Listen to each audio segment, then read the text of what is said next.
அனைவருடனும் அமைதியாக இருக்க முயலுங்கள்.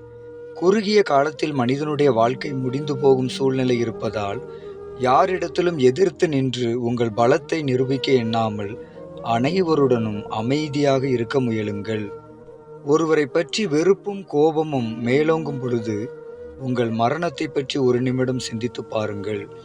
இறந்த நம்முடைய உடல் எப்படி கழுவப்படுகிறது என்பதையும், நாம் உயிரோடு இருந்த நாட்களில் பேசிய வார்த்தைகள் மற்றும் செயல்களைப் பற்றி மற்றவர்கள் எப்படி விமர்சனம் செய்வார்கள் என்பதையும் சிந்தித்து பார்க்கும் பொழுது, கோபமும் வெறுப்பும் நமக்குள் தணிந்து அடக்கம் வந்துவிடும். வாழும் குறுகிய நாட்களில் எதையும் பேசி சண்டையிடுவதை விட, சில விஷயங்களை கண்டும் காணாமல் இருக்க முயற்சி செய்யுங்கள். அப்போது நிம்மதியாக வாழ்வதற்கு என்ன செய்ய வேண்டும் என்ற ஞானமும், அனைவருடனும் அமைதியாக வாழ்வதற்கு தேவையான சூழ்நிலையும் நமக்குள் பிறப்பதை காணலாம்.